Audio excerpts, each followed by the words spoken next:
오늘은 딥나에 내려간 삼손이라는 제목으로 하나님의 말씀을 전하도록 하겠습니다. 지난 시간까지 우리가 삼손 이야기의 서론이라고 할 수 있는 13장의 내용을 보았습니다. 삼손이 태어날 당시의 시대적 배경과 그리고 삼손의 부모에 대한 내용이었는데요. 당시 이스라엘은 무려 40년 동안이나 블레셋의 지배를 받고 있던 상황이었습니다.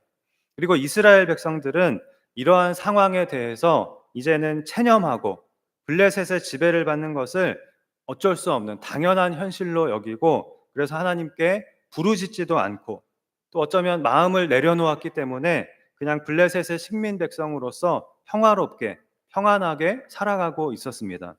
사사기 13장에서 16장의 이 삼손 이야기를 읽어보면 그것을 알 수 있습니다. 그리고 삼손도 스스럼 없이 블레셋 사람들과 친구가 되고 함께 어울렸는데요. 이러한 삼손의 모습은 당시의 이스라엘 전체의 모습을 대변해주고 있었습니다. 이제 이스라엘 백성들은 블레셋이 자신들을 다스린다는 사실을 인정하고 그 현실에 순응해서 블레셋에 협력하고 그들과 친구가 되어 평화롭게 살아가는 것에 그리 큰 불편을 느끼지 않게 되었습니다. 그런데 이러한 상황에서 이스라엘을 위하여 하나님께서 움직이기 시작하십니다.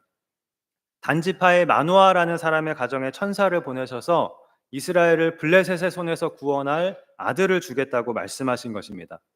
정작 이스라엘 백성들은 구원의 필요성조차 별로 느끼지 못하고 있던 때에, 영적으로 죽어 있던 때에 하나님께서 이스라엘의 구원을 위하여 먼저 움직이기 시작하신 것입니다.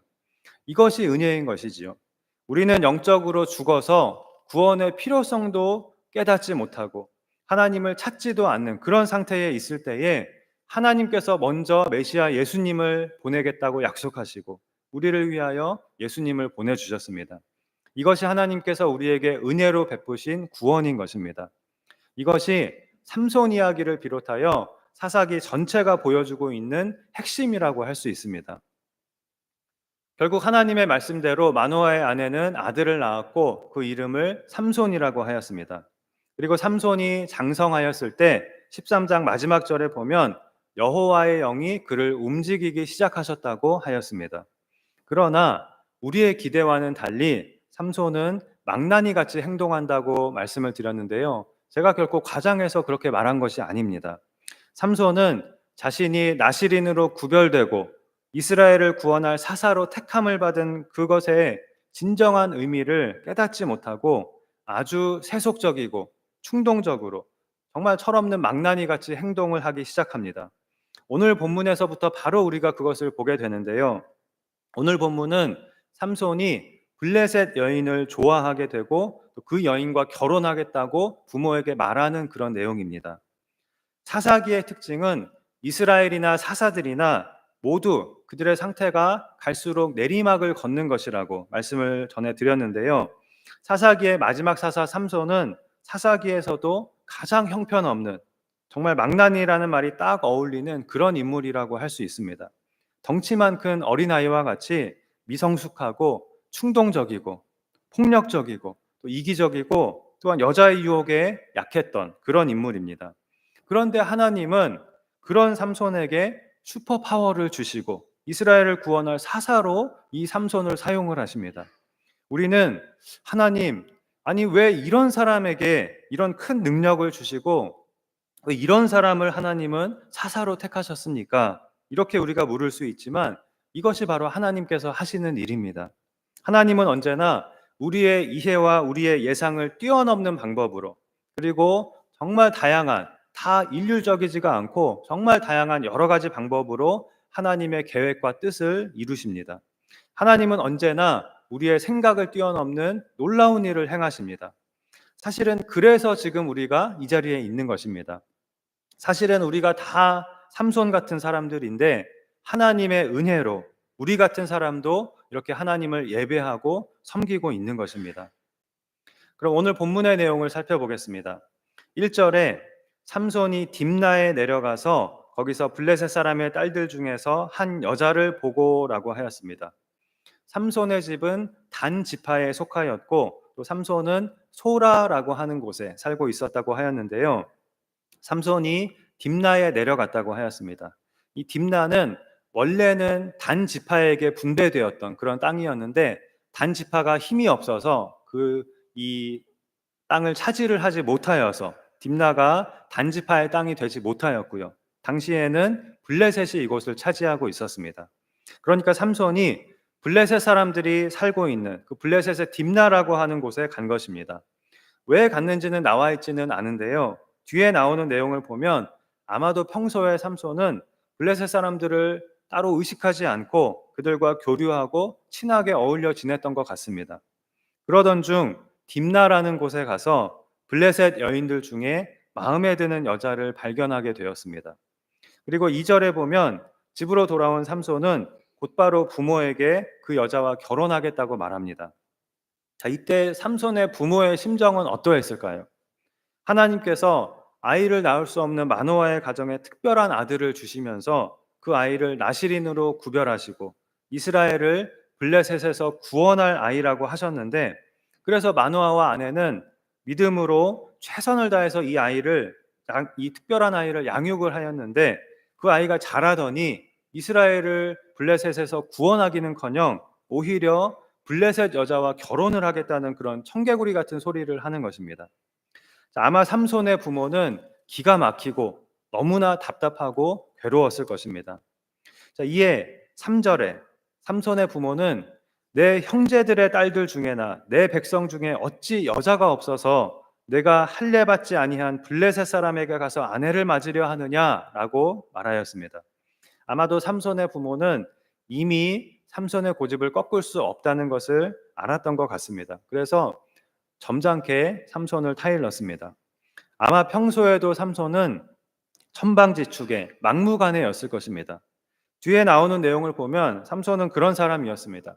다혈질에 충동적이고 즉흥적이고 또 아무도 못 말리는 그런 망나니였습니다. 아주 철이 없고 부모의 말도 하나도 듣지 않고 자기 마음대로 모든 것을 하는 독불장군 같은 사람이었습니다. 그런데 이러한 삼손의 모습은 바로 당시의 이스라엘의 상태를 상징적으로 보여주고 있습니다. 하나님의 백성으로 구별되라고 하시는 하나님의 말은 듣지 않고 자기 마음대로 행하며 오히려 블레셋 사람들과 어울리고 그들이 섬기는 우상을 따라서 섬기는 이스라엘 백성의 모습은 바로 이 삼손의 모습과 다를 바가 없었습니다. 블레셋 사람이 아니라 이스라엘 사람 중에서 아내를 맞아야 하지 않겠느냐 하고 점잖게 타이르는 부모의 말은 삼손에게 아무 소용이 없었습니다. 삼손은 내가 그 여자를 좋아하오니 나를 위하여 그 여자를 데려오소서 하고 고집을 부렸습니다.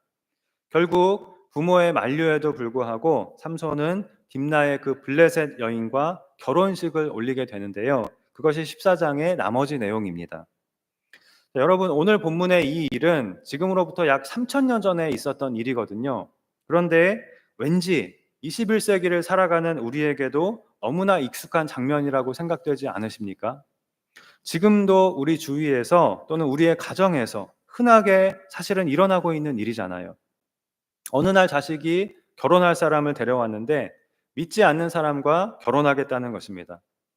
그리고 부모는 그러면 안 된다고 자식을 타이르지만 결국 말리지 못하고 결혼을 허락하게 됩니다. 굉장히 흔한 일이지요. 오히려 요즘은 말리는 부모를 찾기가 더 어려울지도 모릅니다. 믿는 사람 자체가 거의 없는데 어떻게 믿는 사람하고만 결혼해? 이런 핑계를 대면서 말이지요. 어쩌면 여러분 중에는, 아니 많은 믿는 사람들이 왜 결혼은 꼭 믿는 사람하고만 해야 돼? 이렇게 생각하는 분들이 계실 것입니다. 사실은 해보고 나면 왜 그런지를 자연히 느끼게 되고 알게 되겠지만, 우리가 성경을 통해서 보면 이것은 결혼에 국한된 문제가 아니라 우리의 신앙 그리고 하나님의 백성이라는 우리의 정체성과 관련된 그런 문제라는 것을 알게 됩니다.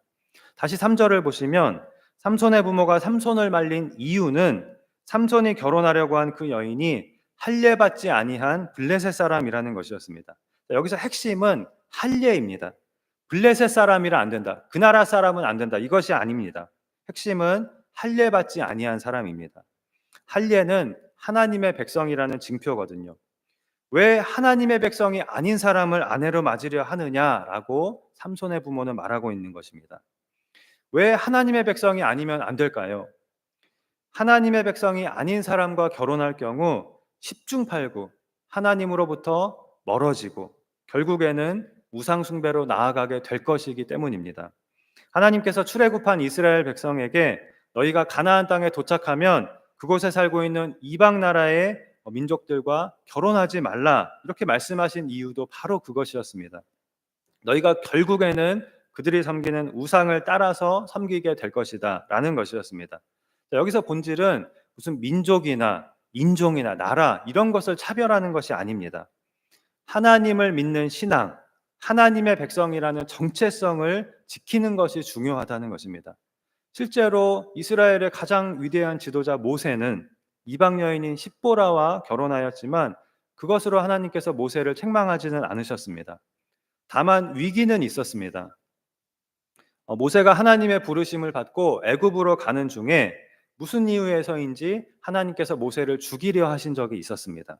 그때 모세의 아내 십보라가 아들들에게 할례를 행하자 하나님께서 모세를 놓아주셨습니다. 아마도 이방 여인인 십보라가 아들들에게 할례 행하기를 거부하다가 남편이 죽을 위기에 처하게 되자 할례에 순종을 한 것으로 보여집니다. 구약 시대에도 하나님은 이방 민족을 무조건 배척하지 않으셨습니다.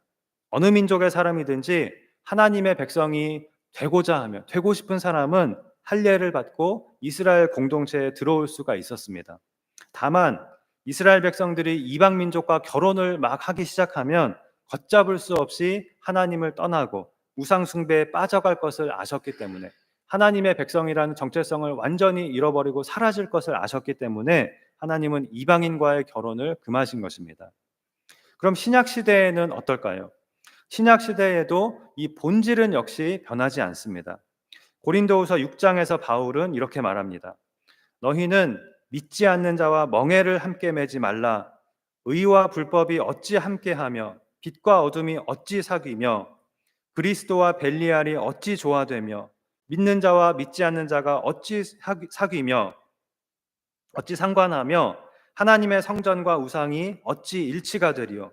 우리는 살아계신 하나님의 성전이라. 이 말씀은 믿지 않는 사람들과는 상종도 하지 마라, 말도 섞지 마라 이런 뜻이 아닙니다. 하나님을 믿는 신앙, 하나님의 백성이라는 정체성을 잃지 말라, 반드시 지켜라 라는 그러한 뜻입니다. 그렇기 때문에 믿지 않는 자와 멍에를 함께 매지 말라고 말한 것입니다. 멍에를 함께 매면, 두 마리의 소가 멍에를 함께 매면 같은 방향으로 같은 곳으로 갈 수밖에 없거든요. 그런데 결혼은 함께 매는 멍에 중에서도 가장 큰 멍에라고 할 수 있습니다. 가장 큰 멍에를 함께 매는 것입니다. 그렇기 때문에 믿는 사람은 믿는 사람과 결혼해야 한다는 것은 너무나도 당연한 성경의 기본 원칙인 것입니다. 물론 절대적이라고 말할 수는 없지만 기본적인 원칙이라고 할 수 있습니다. 그런데 많은 믿는 청년들이 믿지 않는 사람과 결혼이라는 멍에를 함께 매려 하면서 이렇게 말합니다. 나도 알아요. 하지만 나는 이 사람과 결혼해도 상관없어요. 괜찮아요. 이 사람은 내 믿음을 존중해주고 인정해주거든요. 이 사람은 내 신앙의 자유를 침해하거나 방해하지 않아요. 결혼해도 내가 교회 가는 거 방해하지 않기로 이미 약속까지 했어요. 그러나 실제로 결혼해서 결혼 생활을 하게 되면 예상한 대로 그렇게 순탄하게 흘러가지 않는다는 것을 알게 됩니다. 결코 생각처럼 그렇게 되지 않는 것입니다. 하나님을 믿는 신앙은 우리의 모든 생각과 행동과 가치관의 밑바탕이 되는 것이거든요. 그런데 함께 사는 배우자나 가족이 하나님의 믿는 신앙을 나와 함께 갖지 않는 경우에 자신은 의도하지 않았어도 자기도 모르는 사이에 또는 알면서도 어쩔 수 없이 하나님이 나의 우선순위에서 점점 밀려나게 될 수가 있습니다. 예상했던 것과는 달리 실제로는 생각하지 못했던 여러 가지 형태의 압력을 받을 수밖에 없습니다. 그러는 중에 하나님은 내 삶의 중심에서 주변부로 점점 밀려나게 됩니다. 나는 삶에서 예배가 가장 중요한 사람이었는데 주의를 지키지 못하는 날이 점점 늘어나게 됩니다. 삶에서 새로운 여러 가지 우상들이 점점 늘어나게 됩니다. 어쩔 수가 없습니다. 그래서 성경은 믿지 않는 사람과 결혼하지 말라고 말씀하고 있는 것입니다. 그러나 이미 믿지 않는 사람과 가정을 이루신 성도님들 또는 그런 우리의 자녀들이 있으실 것입니다. 그래서 아니 이미 결혼했는데 이미 가정을 이루었는데 이런 말들이 다 무슨 소용입니까? 가정을 깨기라도 하란 말입니까? 하시는 분들이 계실 것입니다. 이에 대해서 성경은 이미 결혼해서 가정을 이룬 경우에는 신앙 때문에 가정을 깰 필요는 없다. 배우자가 믿지 않는다는 이유로 이혼할 필요는 없다라고 말씀합니다. 대신 믿는 사람은 믿지 않는 남편에게 또는 믿지 않는 아내에게 선한 영향력을 미치도록 노력해야 한다고 말씀합니다. 믿지 않는 남편이나 아내가 하나님을 믿는 신앙을 함께 가지기를 소망하고 기도하고 노력해야 한다는 것입니다. 당연한 것이지요. 간혹 믿는다고 말하는 사람들 중에 하나님을 믿지 않거나 또는 다른 종교를 가진 배우자와 결혼을 하면서 우리는 서로의 종교를 인정하고 존중해요. 서로 우리는 종교에 대해서는 터치하지 않아요. 라고 말하는 사람들이 있습니다. 저는 그런 말을 하는 분들을 보면 정말 하나님을 믿는 것이 맞는가 하는 그런 생각이 듭니다. 왜냐하면 나만 하나님을 믿으면 되고 배우자가 무엇을 믿든지 나는 상관하지 않는다라고 하는 말은 나만 천국 가면 되고 배우자는 지옥 가도 나는 아무 상관없다라는 말과 똑같은 말이거든요. 그렇다면 배우자를 정말로 사랑하는 것이 아니거나 아니면 하나님을 정말로 믿는 것이 아니거나 둘 중 하나로밖에 저는 보이지가 않습니다. 우리의 사랑하는 가족이 어떤 이유에서건 하나님을 믿지 않는다면 우리가 아무리 권하고 노력해도 소용이 없어서 기도 외에는 더 이상 할 수 있는 것이 없게 된 그런 경우는 있겠지만 가족이 믿든 안 믿든 나는 상관이 없고 중요하지도 않다. 이런 경우는 있을 수가 없는 것입니다. 우리가 정말로 하나님을 믿고 성경을 믿는다면 우리의 사랑하는 가족이 우리와 같이 하나님을 믿고 하나님의 백성이 되기를 간절히 바라고 또 간절히 기도할 수밖에 없는 것이지요. 그래도 정말 감사한 것은 우리 교회에는 믿지 않는 남편 또는 믿지 않는 아내가 배우자를 따라 교회에 나와서 하나님을 믿는 신앙을 가지게 되고 또 더 나아가서 온 가족이 함께 믿고 신앙생활을 하게 된 그런 가정들이 여러 가정들이 있습니다. 이것은 결코 당연한 축복이 아니고 흔한 축복도 아니고 엄청나게 크고 귀한 그런 축복을 받은 것입니다. 이 세상에서 우리가 받을 수 있는 그 어떤 축복보다도 큰 축복을 받은 것입니다. 남편도 아내도 또 아이들도 정말 감사해야 할 일인 것입니다. 그리고 아직 가족 중에 믿지 않는 가족들이 있는 분들은 하나님께서 사랑하시는 자녀인 우리에게 그러한 축복을 주시기를 원하신다는 것을 믿고 소망을 잃지 말고 계속해서 기도해야 하겠습니다. 하나님은 우리에게 좋은 것을 주기를 원하시는 우리를 사랑하시는 아버지이십니다. 우리가 할 일은 믿음으로 그 아버지께 기도하며 하나님의 말씀을 열심히 따르는 것입니다. 하나님께서 우리를 하나님의 백성으로 삼으시고 우리에게 명하시는 것은 첫째는 하나님의 백성으로서 이 세상과 구별되라는 것입니다. 그리고 둘째, 이 세상에 하나님의 아름다운 덕을 선포함으로 선한 영향력을 미쳐라. 이 세상에 빛을 비추어라 라는 것입니다. 그런데 삼손 시대의 이스라엘은 이 두 가지에 모두 실패하고 있었습니다. 하나님의 백성으로 구별되지도 못하였고 오히려 블레셋의 영향을 받아서 하나님의 백성이라는 정체성을 잃어버리고 블레셋에 동화되어 갔습니다. 삼손이 블레셋 사람들과 어울리고 심지어 블레셋 여인과 결혼까지 하고 싶어한 것에서 우리가 알 수 있는 것은 당시에 블레셋이 이스라엘을 지배하고 있었음에도 불구하고 블레셋과 이스라엘의 관계는 생각보다 평화로웠다라는 것입니다. 어떻게 그럴 수 있었을까요? 처음에 블레셋이 힘으로 이스라엘을 압제하였을 때에는 아마 이스라엘은 괴로워하고 저항하고 부르짖기도 하였을 것입니다. 그러나 블레셋이 힘으로 억누르는 그런 단계를 지나서 문화적으로 완전히 이스라엘을 지배하게 되자 이스라엘은 블레셋의 가치관, 생활 방식, 우상을 다 받아들였고 이제는 저항하는 대신 순응하게 되었습니다. 이제 오히려 블레셋의 문화를 동경하고 이 선진 문화를 더 동경하게 되고 블레셋 사람과의 결혼을 꿈꾸게 되었습니다. 블레셋 사람과 결혼하기를 원하는 삼손의 모습은 바로 당시의 이스라엘의 모습을 보여주는 것이었습니다. 오직 여호와 한 분만을 섬기고 하나님의 말씀만을 따르는 그 이스라엘의 가치관과 신앙은 이제는 희미해져 버렸고, 이대로 몇 세대만 더 지나면 이스라엘은 완전히 사라지고 그냥 블레셋이 되어버릴 수가 있었습니다. 일본이 우리에게 하려고 했던 것도 바로 이렇게 우리나라 자체를 지워버리는 것이었습니다. 우리를 죽여 없애는 것이 아니라 문화를 말살해서 정체성을 없애버리는 것입니다.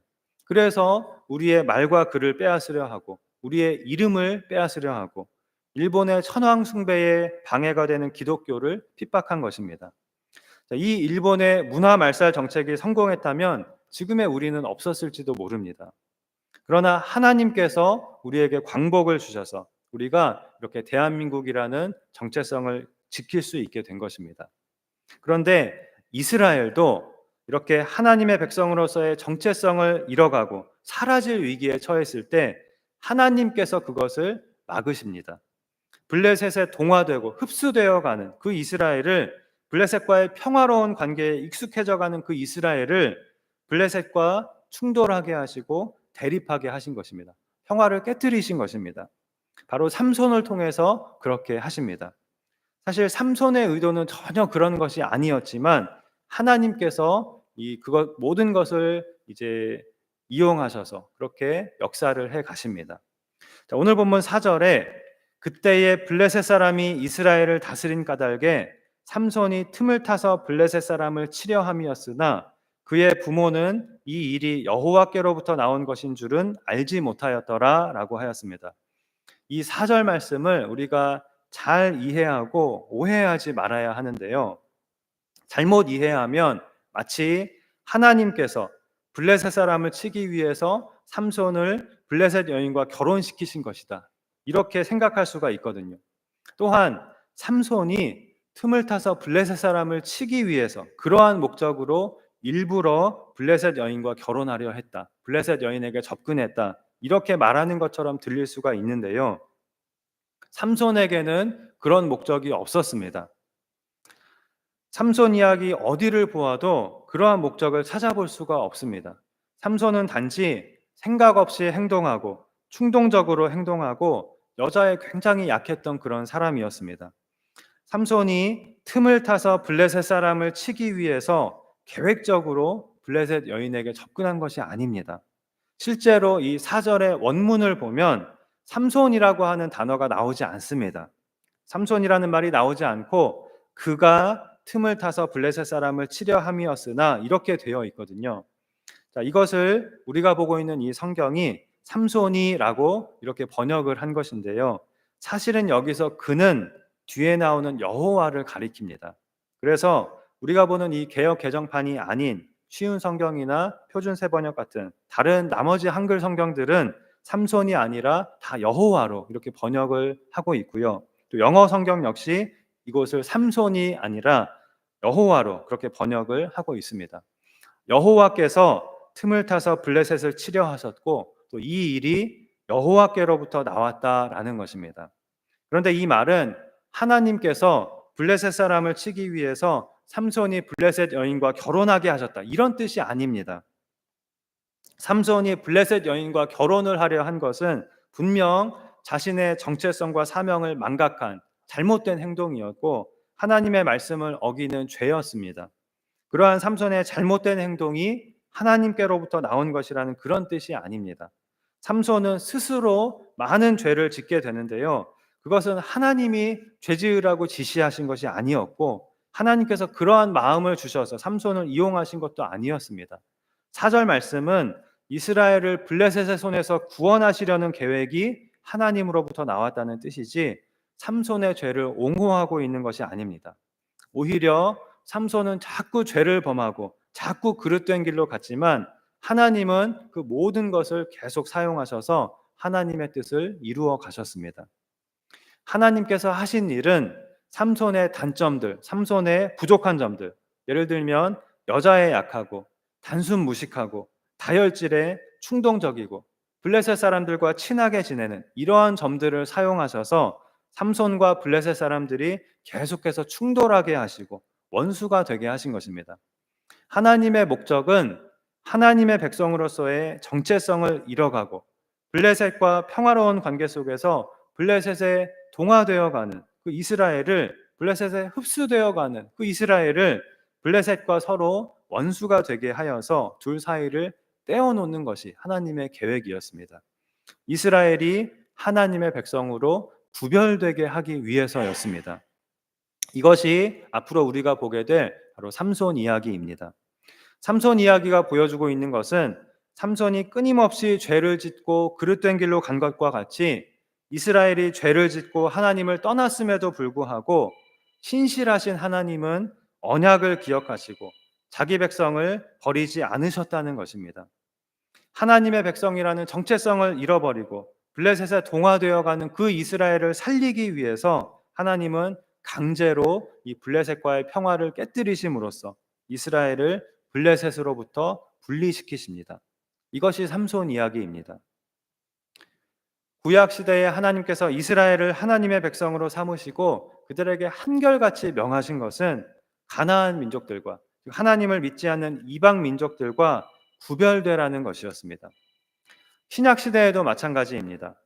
하나님께서 하나님의 백성으로 삼으신 교회, 즉 우리에게 명하시는 것은 이 세상에서 구별되라는 것입니다. 이 원칙은 똑같습니다. 다만 신약의 성도인 우리에게는 믿지 않는 사람들을 우리가 사는 땅에서 다 몰아내거나 또는 지리적으로 그들과 구별되어 살라고 그렇게 말씀하지 않으십니다. 믿지 않는 사람들과 상종하지 말고 교류도 하지 말라고 하지 않으십니다. 우리가 이 세상에서 믿지 않는 사람들과 함께 어울려 살아가면서 그들과 교류를 하되 그들에게 하나님의 아름다운 덕을 선포하고 그들에게 빛을 비추어서 하나님께로 나아오게 하라고 하나님은 말씀하십니다. 이것이 우리가 이 세상에서 구별되면서 동시에 이 세상을 향하여 해야 할 일인 것입니다. 그런데 중요한 것은 우리가 먼저 세상과 구별되지 않고서는 세상의 빛을 비추는 것은 불가능하다는 것입니다. 그래서 하나님은 삼손을 이스라엘을 구원할 사사로 택정하시면서 그를 평생 나시린이 되게 하신 것입니다. 하나님께로 먼저 구별되어야 한다는 것을 의미하고 있는 것입니다. 그러나 안타깝게도 삼손은 나시린으로서 구별되는 일에 계속해서 실패하고 계속해서 그릇된 길로 가는 그런 안타까운 모습을 보이게 되는데요. 마지막으로 우리가 오늘 본문의 삼손의 모습을 통해서 우리가 어떻게 이 세상에서 구별될 수가 있고 또 빛을 비출 수 있는지 몇 가지를 함께 생각해 보도록 하겠습니다. 첫째는 죄 짓는 자리에는 아예 우리는 가지를 말아야 한다 하는 것입니다. 오늘 본문 1절은 삼손이 딥나에 내려가서 라는 말로 시작을 하고 있습니다. 이 딥나는 블레셋 사람들이 사는 땅이라고 하였는데요.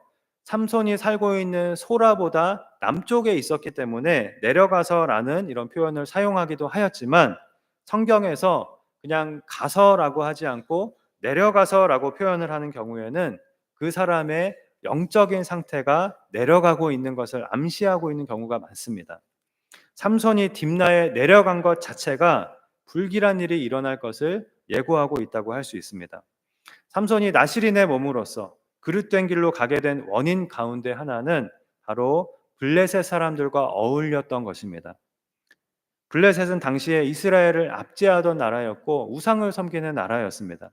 그런데 삼손이 딥나에 출입하면서 블레셋 사람들과 어울리다가 한 블레셋 여인에게 반하게 되고 결국 나시린으로서 또 하나님의 백성으로서 하나님께서 금하신 이방인과 결혼하는 죄를 범하게 된 것입니다. 우리가 알아야 할 것은 우리는 참으로 연약한 존재라는 것입니다. 그래서 우리가 죄인들과 어울리기 시작하면서 또 죄 짓는 자리에 출입하기를 시작하면 아무리 나는 깨끗하려고 해도 한 발, 두 발, 죄에 발을 들여놓게 되기가 너무나 쉽습니다.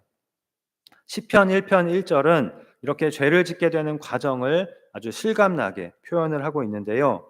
복 있는 사람은 악인들의 꾀를 따르지 아니하며 죄인들의 길에 서지 아니하며 오만한 자들의 자리에 앉지 아니하고라고 하였습니다.